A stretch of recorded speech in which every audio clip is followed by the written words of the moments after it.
I wanted to say it's great to speak to such a pioneering group as the BSA Violence Against Women study group, because of course I remember it at the beginning when we used to meet for a whole day on a Saturday in our free time. And we used to meet in the famous building full of women's projects in Featherstone Street, London, which of course still is, and where IMCAN is now based. And what was wonderful about the group then and now is that everyone, from kind of long-term international professors to activists to beginning graduate students to PhD students, could all be there on equal terms. So today I'm going to talk a bit about our passionate history. And I thought it would be nice to be able to, interact across the screen. So I haven't prepared very many slides for that reason. So, well, we walk on the ground forged by others. And those of us who are struggling for change on violence against women across the world depend, despite setbacks, despite backlashes, on the women's movements against violence, which originally came out of the women's liberation movement. I think with the emphasis these days on service provision, research, strategy development, we might sometimes forget this direct connection to women's activism, and if we forget it, we do so at our peril. The women's liberation movement in many countries, as I'm sure you will know, started in the late 1960s, early 70s, and the violence against women movement grew out of that. And it was full of stunning vibrance and daily change of making a new world for women. The women's movements nurtured resistance and also new ways of thinking, new ways of living, new ways of being, and they developed powerful campaigns and strategies for change. Obviously, the latest wave of women's activism in 2020, 2021, campaigning around, for example, the murder of Sarah Everard, carries on this flame in new and challenging ways. I'm going to draw on my book, which records the history of our movement against domestic violence, specifically from the 1970s on in this and other countries to some extent. And ideally, of course, this would have been a collectively written account, but that's not forthcoming as yet. So this one is maybe a beginning. And it was coordinated and written by myself, but so many activists from the early years and later were willing to contribute that I think it has become at least the beginning of a collective effort to record and remember our history. Could I have the first slide, Louise?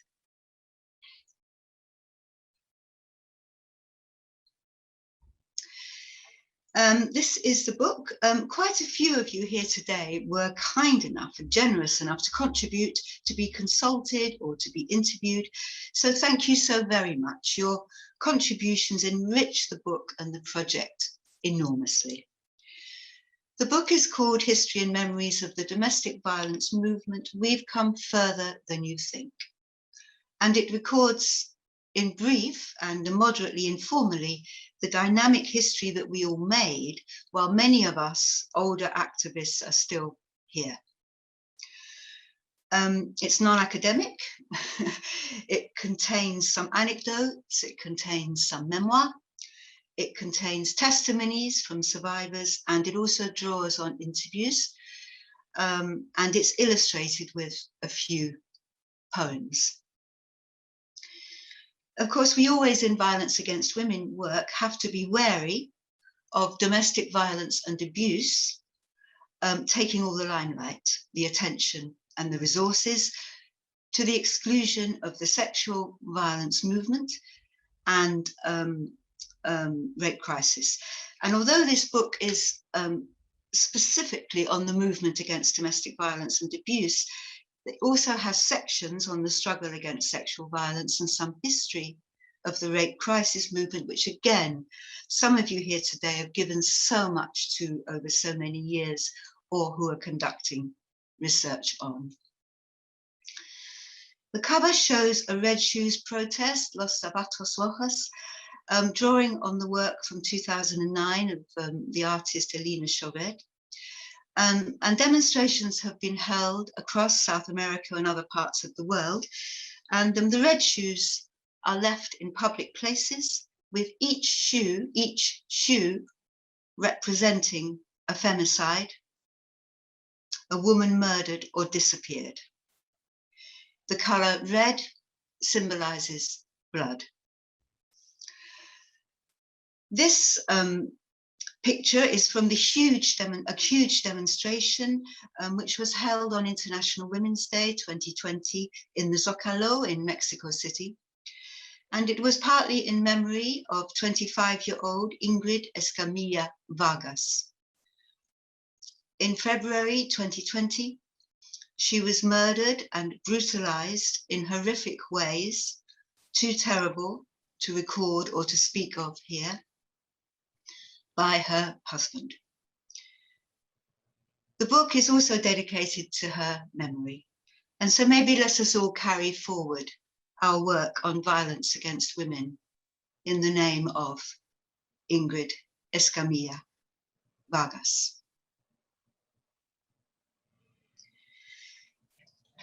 Well, we all know that it is women's activism which has led to social change for women from the late 1960s onwards.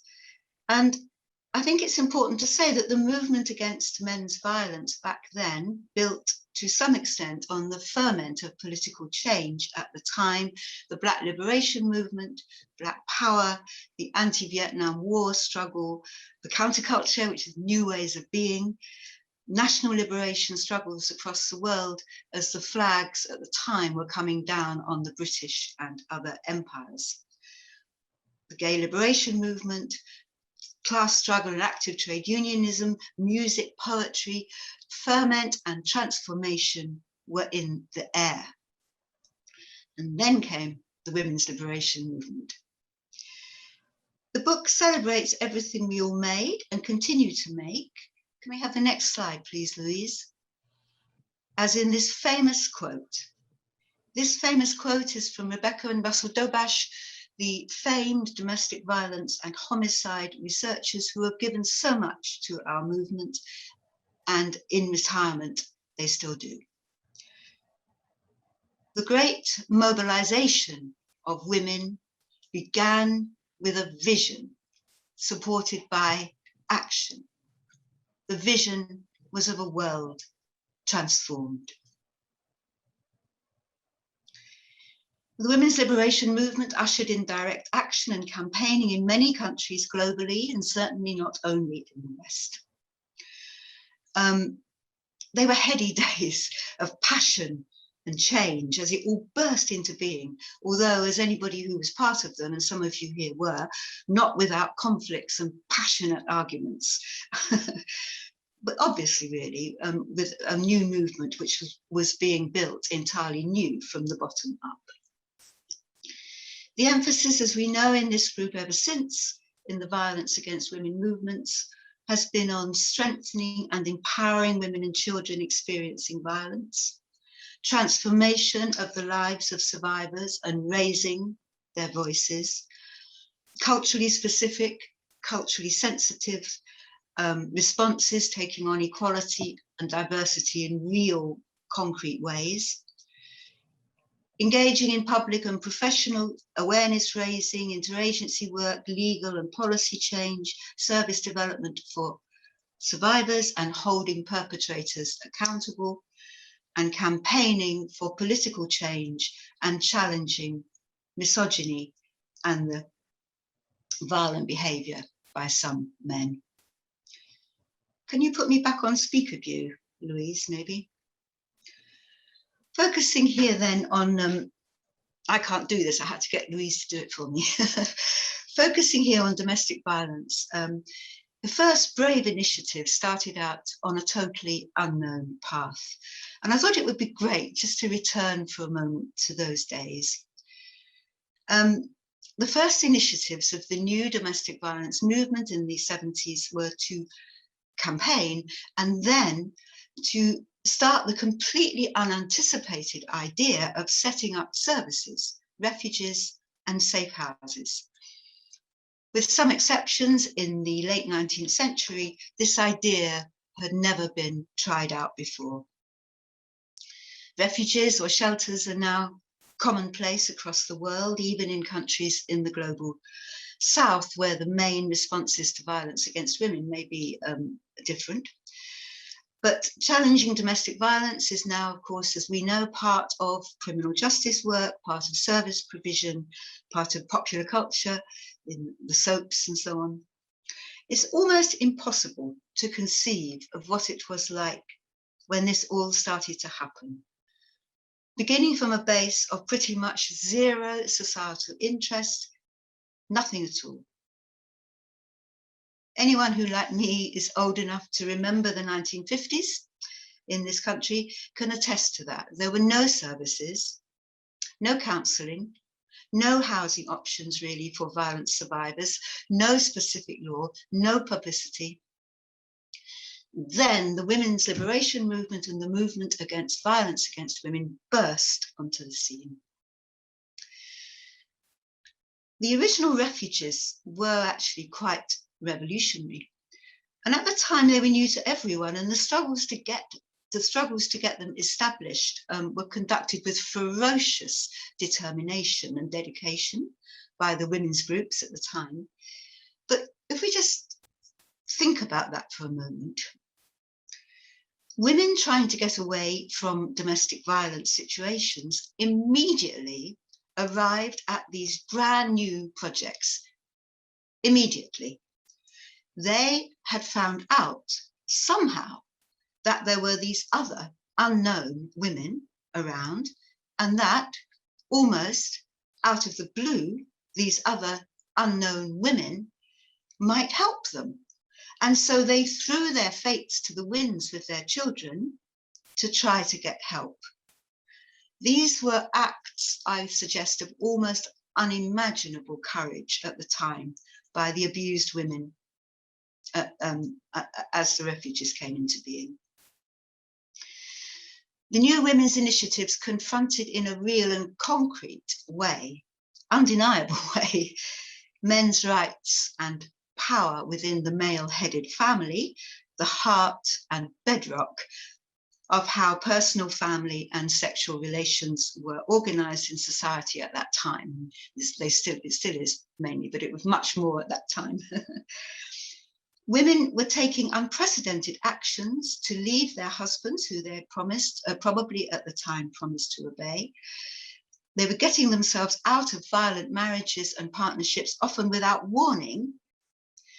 Not only were they doing that, extraordinary at the time, but then they were doing something even more extraordinary. They were going to live together with groups of other women in safe houses run by women. It was quite remarkable and entirely unpredicted, really. Stunning, I would say, in its fearlessness and daring, really. In addition to all this, of course, as we know, the refuges were being set up at secret locations. So the women escaping domestic violence could just more or less disappear. At first, many men, husbands, women, agencies like the police, and indeed society as a whole, could not believe it was happening. But it was. Suddenly, I would say, in a very significant way, the very fabric of personal and sexual relations between men and women was being challenged. The brazen and braveness of it was and is without a doubt something to celebrate. And this short book is part of honouring the women involved, the work they did, the support and help they provided to other women, the unprecedented and pure audacity of it and of them. Can we go back to the slides, Louise? The next slide, please.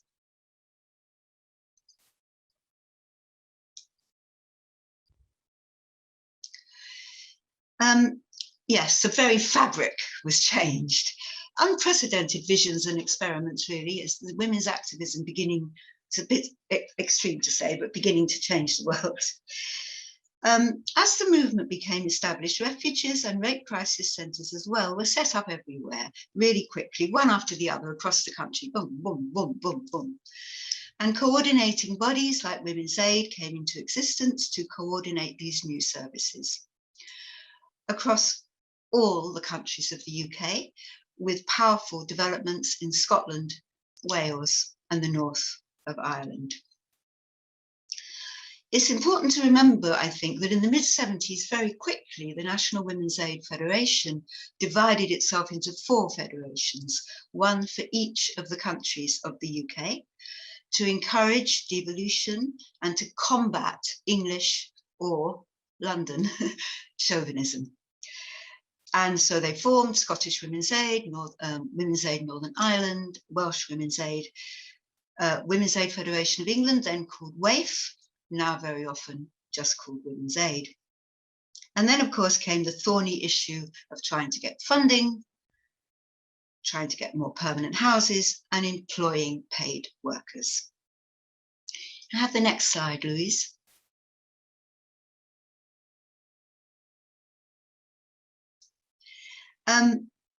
I would say, though, that the early politics of the refuge movement were revolutionary, radical, revolutionary, amazing, and they're worth revisiting. And that's one of the things that this book does. It revisits those early politics. I think it's very important to learn from their pioneering practices.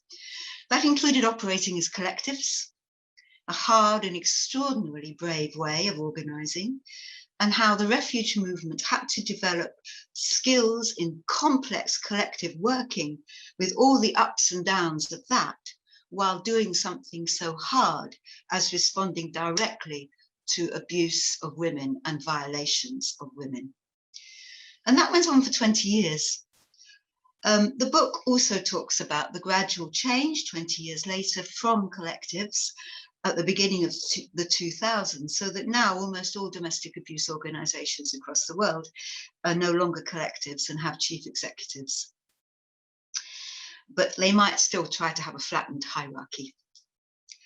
Some of the other early policies were to try to break down power differences between the women providing the services and those using them, which could be seen as an idealistic attempt, but of course, without idealism, we would never have established anything. You had to have idealism to do this in such a new and hostile environment.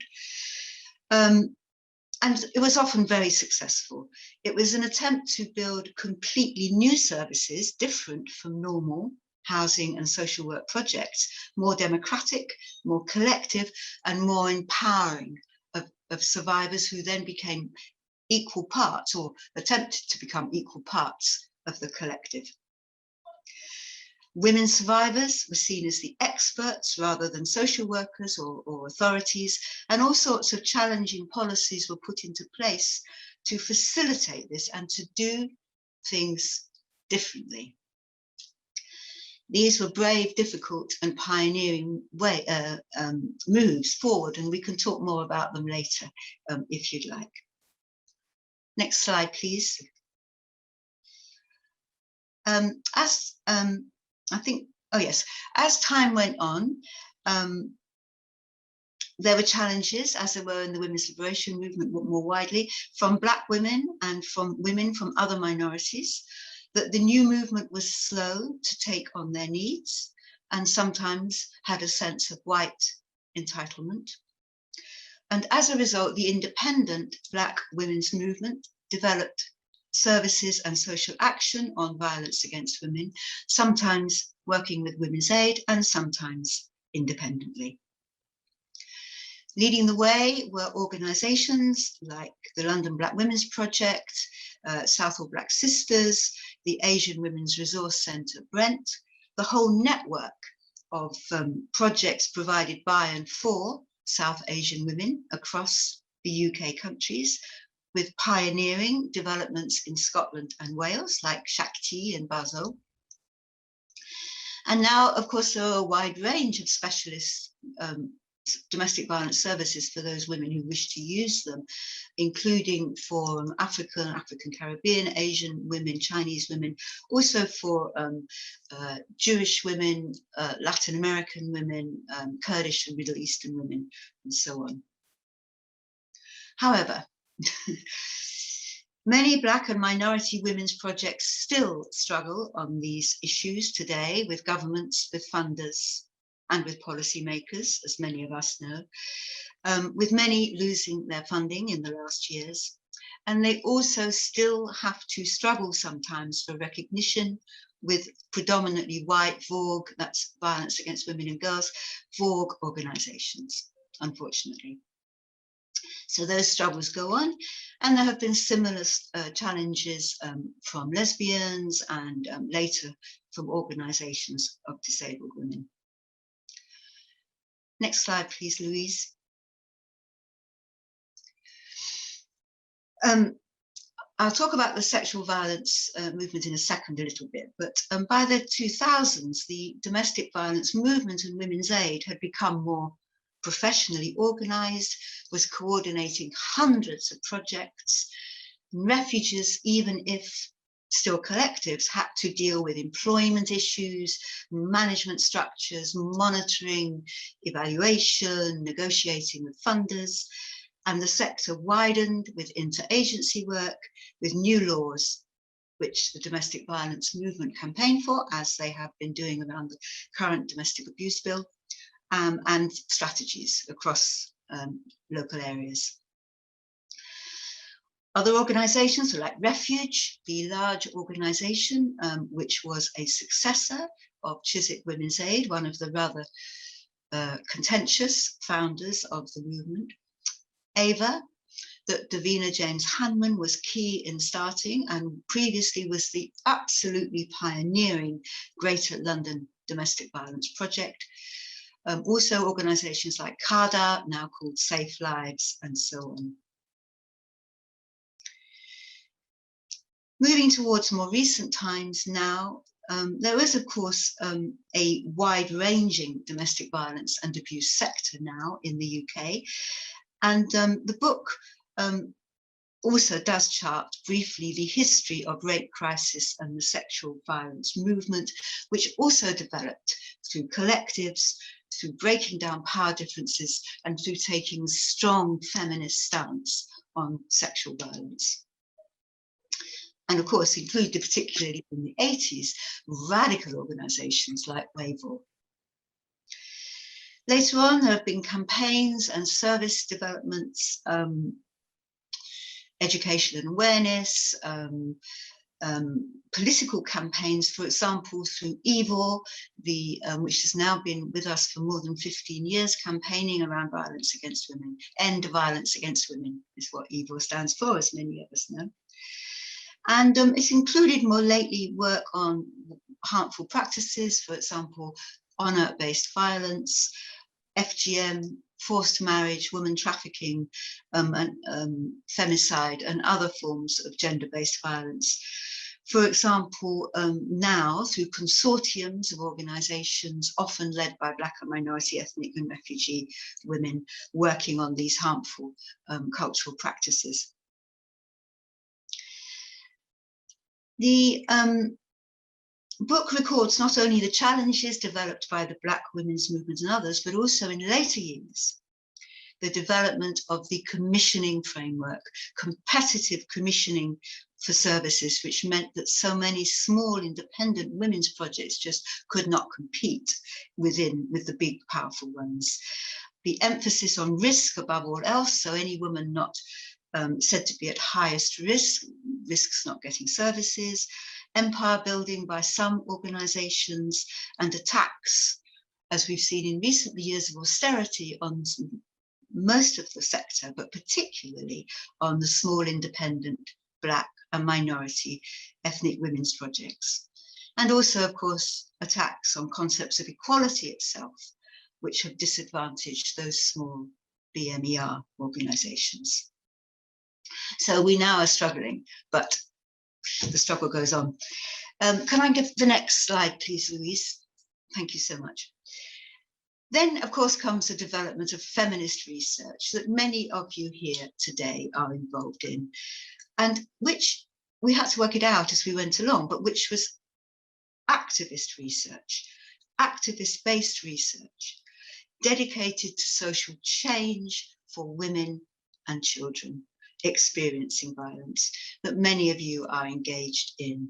Research as an activist project to lead to social change for women. There's a section in the book about that. It includes a section on this group, which I okayed with Louise and with Nicole and others. So thank you for that. The book also covers international work, different responses to refugees across the world, with some countries in the global south, women's organizations there, sometimes viewing refugees as too much of a Western and individualistic response, although most of those countries now do have few shelters.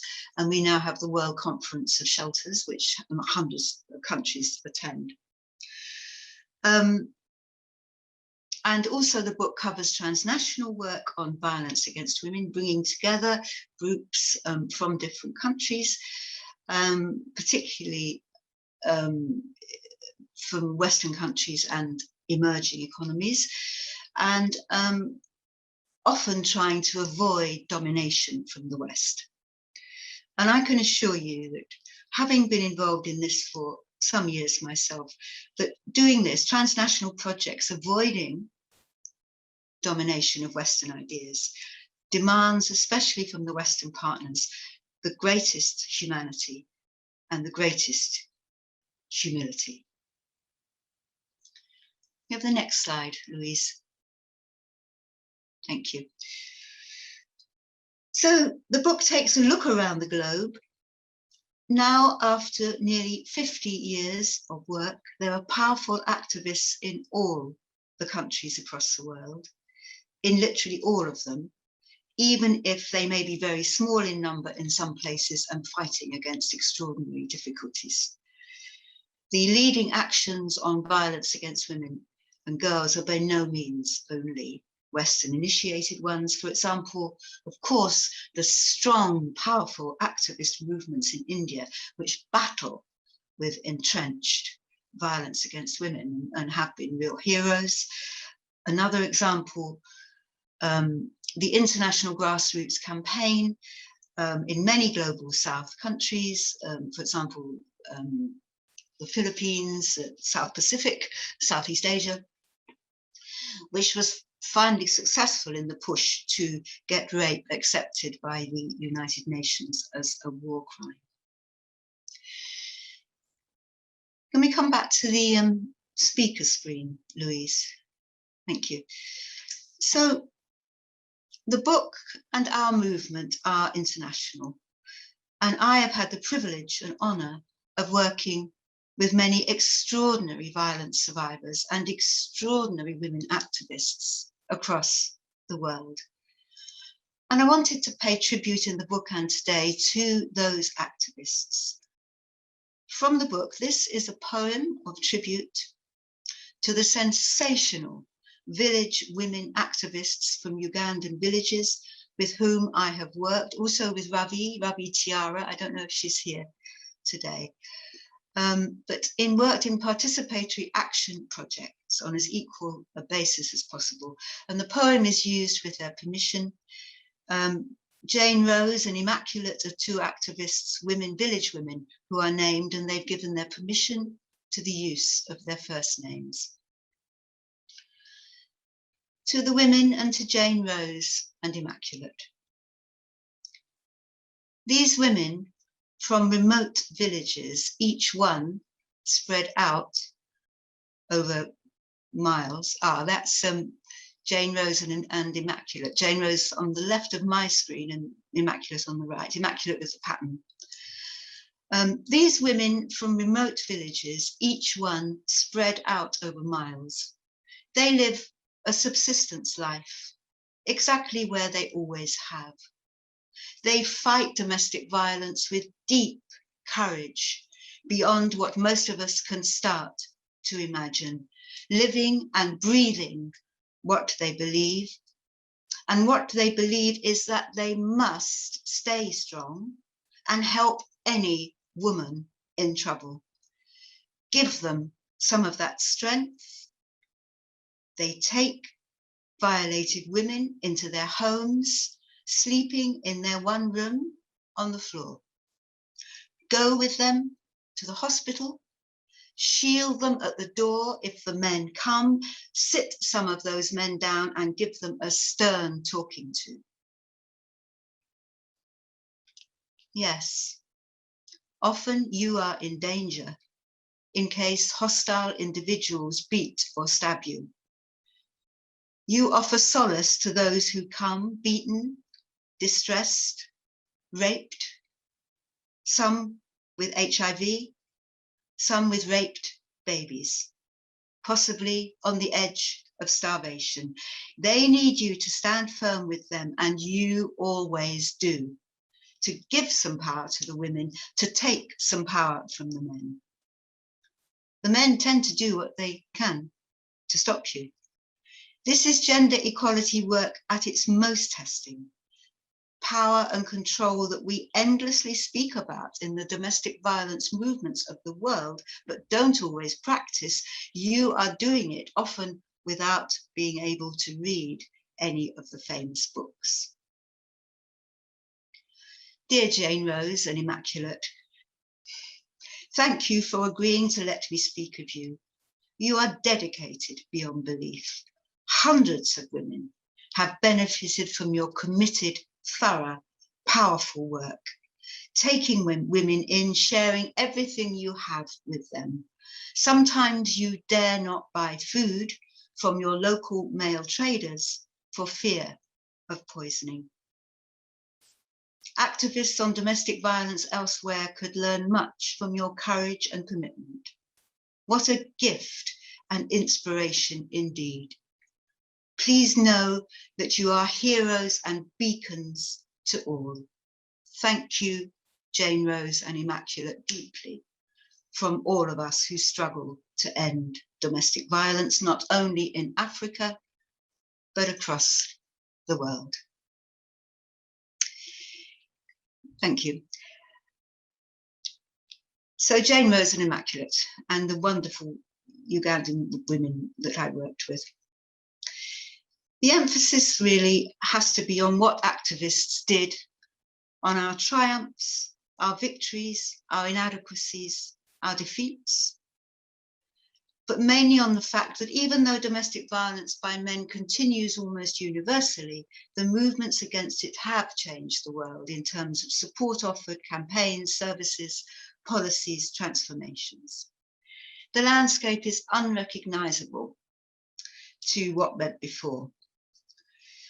We have indeed come further in this huge and brave endeavour across the world to take on male violence. The book will be published by Policy Press on May 26th, and there will be a series of launch events, including there's going to be a Philia blog, a Philia podcast, key speeches at conferences like Philia and Women's Aid, Zooms, for example, a panel of speakers on collective women's action put on by the Women's Resource Centre in June, and hopefully face-to-face celebrations of the Violence Against Women movement planned in Bristol for September 30th, with the speakers hopefully including Rebecca Dobash, Nicola Harwin, who is the previous pioneering CEO of Women's Aid in England from the 1980s until a few years ago, and pioneered Women's Aid through that period. Marianne Hester and Ravi Tiara. And then in London, on London the 1st of October, a larger event hopefully coordinated by Liz Kelly, with speakers including Pragna Patel from SBS, Liz, and Subjit from Asian Women's Resource Centre. But just to recap, you will find that in every country, there are now valiant women working on combating violence against women. And there have been huge victories, or in some cases, huge defeats, but lots of huge victories too. But the movements since the 1960s have done their best and continue to do so in different ways, in different countries, in different challenges. When we all first started, the vibrance and zeal and passion of the early movements against men's violence were palpable. Those days transformed the lives of many activists like myself who were part of them. In many ways, they were our greatest days. The book finishes with a quote which I was honoured to receive from our esteemed feminist elder, Jalna Hanna. She says, "We thought we were the first women to discover violence against women. Then, when we learned something about women's history, the questions became, how did we forget? And will we forget again?" So, the powerful women's movements on violence have led to many changes for the better, even though there is still so far to go. I'd say it has been a huge and passionate effort, but also an honour for the activists to work as part of these movements for so long, nearly 50 years, both in the UK and globally. For myself, I have been privileged, I want to say, to devote most of my life to this cause.